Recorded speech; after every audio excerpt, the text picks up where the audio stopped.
자, 그렇다면 가장 중요한 것은 이번 주 증시 주요 일정이겠죠. 베스트 시나리오는 뭐냐면은 독일 PMI 있죠. 이게 잘 나와야 됩니다. 자, 그렇다면 투자자는 과연 어떻게 해야 되느냐?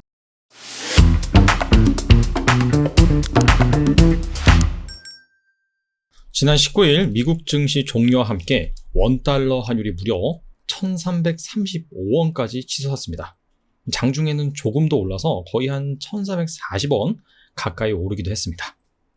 그래서 이 이후에 나온 기사 타이틀을 보면 13년 만에 환율이 최고치다.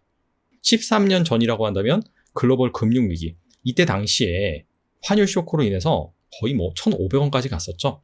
그때 이후로 가장 높은 수준이다. 자, 이런 식으로 기사가 나왔었죠.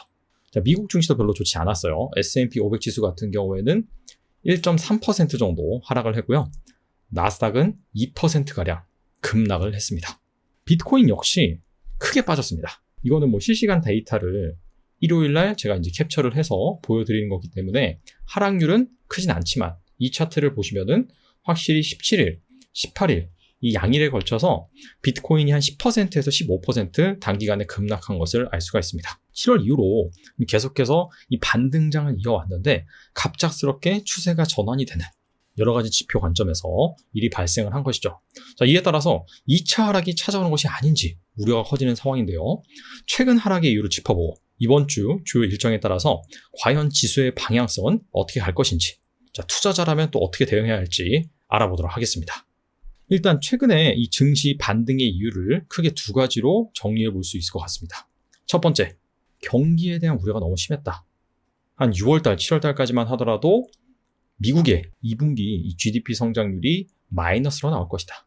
근데 1분기에도 마이너스였거든요. 두 개 분기 연속 GDP 성장률이 마이너스를 기록한다 라고 한다면 기술적인 관점에서 경기 침체로 간주할 수가 있습니다. 그래서 경기 침체가 왔다, 기업들의 실적이 너무나도 안 좋다, 이러한 컨센서스들이 형성이 되면서 주가가 상당히 많이 급락을 했죠.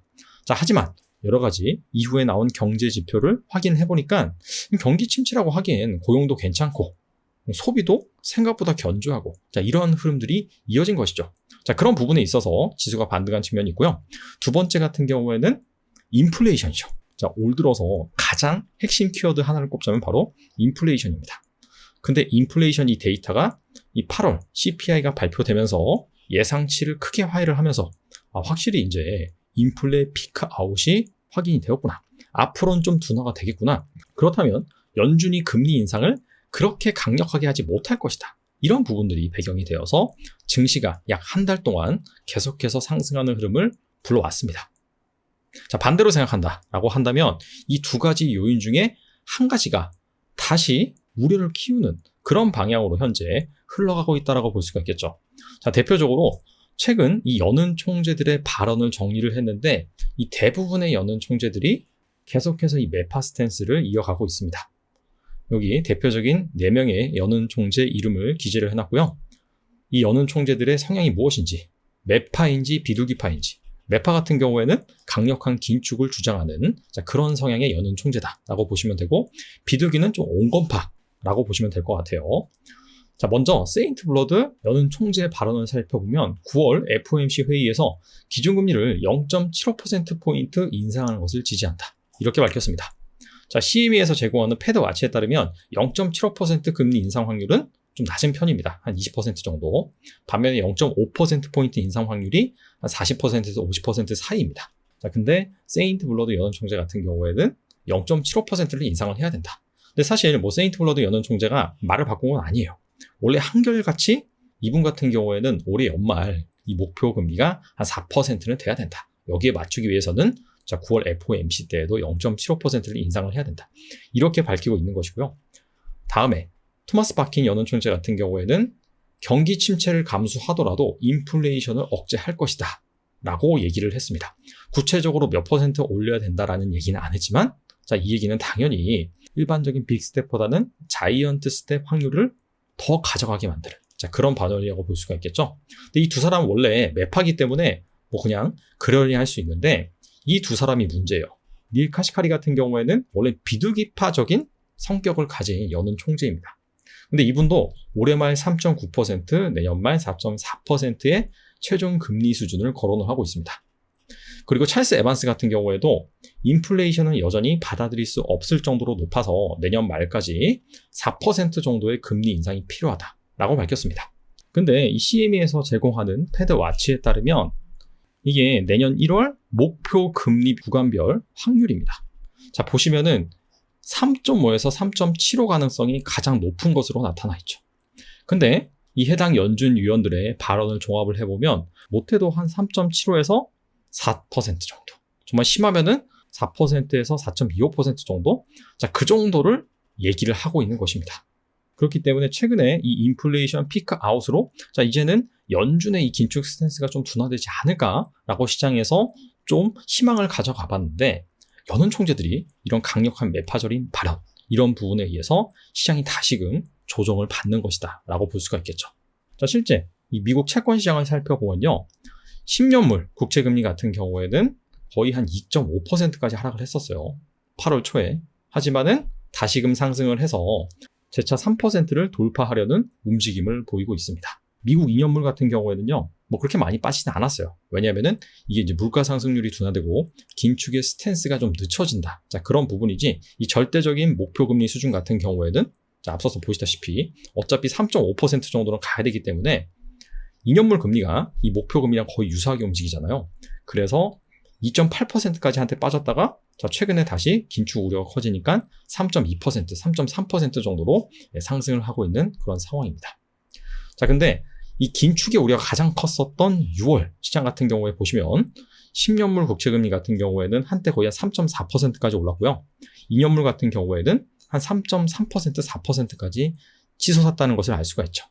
근데 2년물은 이 6월과 거의 유사합니다. 지금 금리 수준이. 하지만 10년물 같은 경우에는 예전처럼 3.4%와는 상당히 좀 괴리가 있는 것을 알 수가 있습니다. 그 이유가 이렇게 계속해서 강력한 긴축을 이어나간다 보면은 당연히 이 경기가 점점 침체될 가능성이 높기 때문에 그런 부분들을 반영을 해서 이 10년물 같은 경우에는 확실히 2년물에 비해서 예전 수준을 회복하기에는 좀 어려워 보이는 자, 그런 상황이라고 볼 수가 있을 것 같습니다. 자, 그렇다면 가장 중요한 것은 이번 주 증시 주요 일정이겠죠.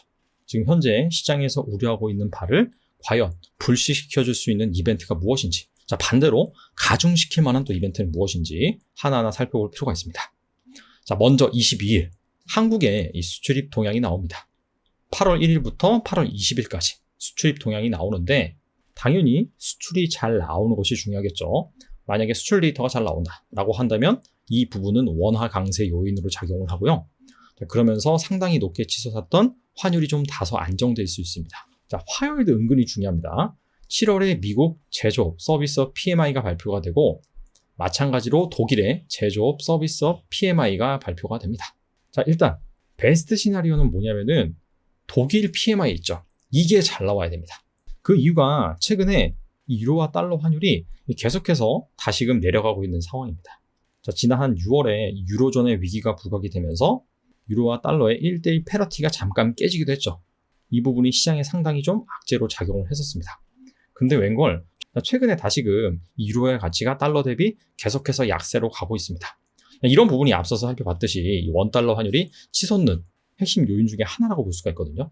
어차피 달러 인덱스에 포함되어 있는 통화가 뭐 유로화, 파운드화, 엔화 이런 건데 유로화가 계속해서 약세로 가니까 상대적으로 달러 인덱스는 강해지면서 원달러 환율도 강해지는 측면이 있습니다.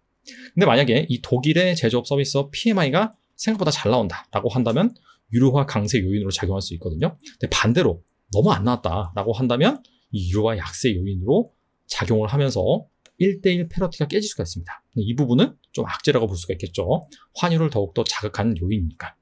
자, 미국의 제조업 서비스업 PMI 같은 경우에는 너무 잘 나와도 문제고 또 너무 안 나와도 문제입니다. 너무 잘 나오면 이게 달러 강세 요인이 될 수 있고, 자, 그렇다면은 연준의 이 기준금리 강력한 인상 스탠스에 힘을 실을 수가 있습니다. 그래서 이거는 한 적당한 수준으로 나오는 것이 좋다. 어떻게 보면 약간 좀 안 좋게 나오는 것이 연준이 그렇다면은 경기 침체를 우려하고 기준금리를 못 올릴 수도 있겠네. 이런 부분에 있어서 호재로 작용할 수도 있다. 자, 이렇게 볼 수가 있습니다. 수요일에는 이 반도체 팹리스 주요 기업이죠.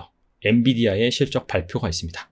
자, 최근에 엔비디아 측에서 반도체 경기가 좋지가 않다. 게이밍 수요 이런 것들이 감소를 하고 있다라고 해서 미리 좀 흘려준 부분이 있습니다. 자, 그럼에도 불구하고 실적이 예상하던 것보다 안 나온다라고 한다면 당연히 이 반도체 센티에는 부정적으로 작용할 수가 있습니다. 자, 그렇다면은 삼성전자, SK하이닉스 역시 영향을 받을 수밖에 없고요. 잘 나온다면 그 반대의 결과가 나올 수가 있겠죠. 정말 중요한 것은 바로 목요일부터 시작이 되죠. 잭슨홀 미팅이 열리게 됩니다. 잭슨홀 미팅 같은 경우에는 연준의 이 통화정책 기조를 확인할 수 있는 그런 이벤트이기도 합니다. 한국은행의 금통위도 열리긴 하지만 그다지 중요할 것 같지는 않아요. 시장에 미치는 영향 같은 경우에는. 그리고 26일 미국의 PCE 물가 지수가 나오죠. 소비자 물가 지수, CPI도 중요하지만 연준이 실제 이 기준금리를 결정하는 핵심 지표 중에 하나가 미국의 PCE 물가 지수입니다. 그래서 여기에서 예상치보다 하회하는 그런 데이터가 나온다라고 한다면 시장에 긍정적으로 작용할 것으로 보이고요. 반대로 이거보다 높게 나온다라고 한다면 아무래도 좀 부정적으로 작용을 하겠죠. 그리고 잭슨홀 미팅이 27일까지이기 때문에 아마 이 주요 발언 같은 경우에는 이 미국의 PCE 물가 지수를 확인하고 나올 가능성이 높습니다. 그래서 잭슨홀 미팅, 미국의 PCE 물가 지수 이 두 가지를 함께 여러분들이 보시면서 정말 시장에서 좋아하는 결과가 나온다. 즉 물가가 둔화되고 이에 따라서 파월이 앞서 살펴본 여는 총재들의 발언처럼 막 그렇게 매파적으로 나가는 것이 아니라 물가가 이렇게 둔화된다라고 한다면 생각보다 이렇게 기준금리를 많이 안 올릴 수도 있다. 이런 발언이 나온다라고 한다면 당연히 시장 같은 경우에는 이 정고점을 트라이할 수 있는 그러한 호재로 작용할 것으로 예상이 됩니다. 반대 경우는 당연히 투자 심리가 악화되면서 지수가 밀릴 수가 있겠죠. 그나마 좀 다행인 것은 뭐냐면은 이미 지난주 같은 경우에 연준 의원들이 어느 정도 강력한 매파적인 발언을 함으로 인해서 시장이 좀 다소 이 부분을 우려를 하면서 조정을 받았다는 점입니다. 최악이 뭐냐면은 우리 금리 인상 별로 안 할 수도 있어. 물가 둔화되잖아. 이러면서 계속해서 시장을 안도하게 만든 다음에 완전 반전 때려버리는 거죠. 뒤통수를 가격하는 걸로도 볼 수 있습니다. 그런 이벤트가 나온다면 그때는 폭락인데 그나마 어느 정도 좀 계속해서 발언을 해줬기 때문에 제 생각에는 설사 이 잭슨홀 미팅에서 약간 매파적인 발언 그리고 PCE 물가 지수가 예상만큼 둔화되지 않는다 하더라도 그렇게까지 폭락이 나올 가능성은 좀 낮다라고 개인적으로 생각을 합니다. 코스피 지수 차트 한번 살펴볼 필요가 있는데 일단 우리나라 코스피 지수가 2530 거기까지 올랐다가 그 이후로부터는 다소 좀 조정을 받고 있습니다. 기술적으로 해석을 해보면 위에 추세선 빨간 선 하나 있고 그 다음에 여기 일직선선 있죠. 이거는 저항선이라고 볼 수 있습니다. 지난 5월에 이때가 저점이었는데 이때를 뚫고 내려가면서 원래 지지선이 좀 저항선으로 바뀌는 그런 이벤트가 생겼고 이 선이 맞물리는 이 지점이 한 2520, 30 정도였습니다. 딱 거기에 맞고 지금 다소 좀 조정이 나오는 모습입니다. 앞서 살펴본 수출입 데이터 그 다음에 독일과 미국의 PMI, 엔비디아의 실적, 그 다음에 물가지수, 잭슨홀 미팅. 이런 부분의 결과에 따라서 만약에 좀 부정적으로 나온다라고 한다면 1차 지지선이 바로 한 2450 정도라고 볼 수 있습니다. 이 구간은 코스피의 20일 이동평균선, 60일 이동평균선 이 부분이 맞물리는 구간이고요. 만약에 그 다음으로 밀린다라고 한다면 한 2420 정도. 근데 이 구간 같은 경우에는 지지선이 그렇게 강하지는 않습니다. 그래서 만약에 부정적으로 나온다라고 한다면 이렇게 이 지점까지도 밀릴 수 있다라는 부분을 여러분들이 잘 생각하시고 대응하실 필요가 있고요. 그렇다면 투자자는 과연 어떻게 해야 되느냐? 최근 발표된 대가들의 포트폴리오 매매 내역을 통해서 한번 지혜를 찾아보면요. 6월 30일 기준 2분기 워렌 버핏의 버크셔 해서웨이 포트폴리오 조정 내역 살펴보면요. 여기 옥시, CVX, 이건 쉐브론입니다. 그래서 결과적으로는 에너지 주식 비중을 확대를 했다라고 볼 수가 있습니다. 그렇다면 지금 국제 유가가 130불 찍고 80달러 후반까지 조정을 받았는데 다시 급등을 하느냐? 그래서 정유주를 사야 되느냐? 단순히 그런 논리라기보다도 러시아와 우크라이나의 전쟁 이런 걸로 인해서 자원 패권 이 부분이 상당히 중요하게 됐잖아요. 그렇기 때문에 이 에너지 주식들의 긍정적인 환경이 조성이 될 것이다.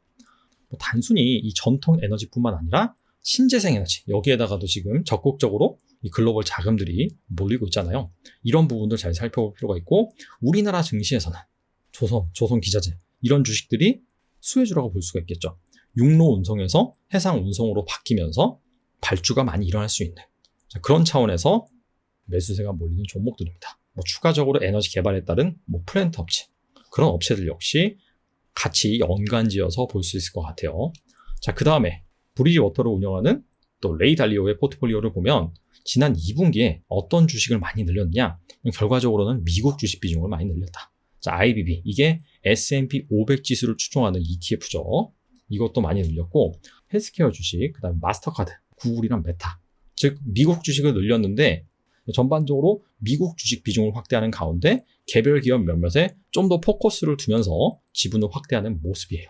자, 반대로 레이 달리오 같은 경우에는 중국 주식 비중은 대폭 줄여놨습니다.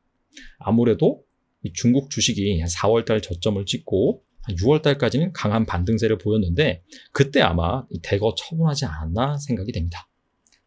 자, 워렌 버핏과 레이 달리오 매매하는 스타일은 완전 다르죠. 워렌 버핏 같은 경우에는 되성 부른 나무를 잘 선정을 해서 5년, 10년이고 오랫동안 가져가는 그런 투자 스타일을 선호하는 반면에 레이 달리오 같은 경우에는 철저히 이 자산 배분 관점에서 접근을 합니다. 자, 그래서 투자 호흡 같은 경우에는 레이 달리오가 워렌 버핏에 비해서 좀 짧을 수가 있죠. 자, 하지만 두 대가의 공통점을 살펴보면 일단 2분기 지수가 많이 하락을 했을 때 미국 주식 비중 많이 늘렸다는 점입니다. 워렌 버핏 같은 경우에는 애플의 주식도 2분기에 추가 매수를 했습니다. 하지만 2분기 말, 즉 6월 30일 포트폴리오를 살펴보면 비중은 줄었어요. 그 얘기가 뭐냐?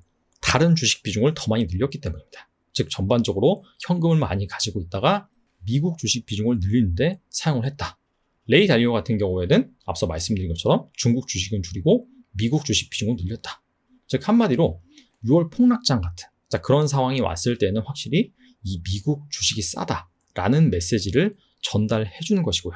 자, 그런 관점에서 이들이 그때 비중을 늘렸으니까 그때까지는 안 빠질 거야 라기보다도 확실히 그 구간까지 다시 한번 가격이 내려온다 라고 한다면 매력적인 싼 구간이다 라고 볼 수가 있습니다. 그래서 혹시라도 뭔가 앞서서 말씀드린 그런 주요 이벤트에 따라서 정말 다 부정적으로 나왔어요. 그래서 지수가 정말 2450, 2420 아니면 추가적으로 2400선 이탈할 수도 있겠죠.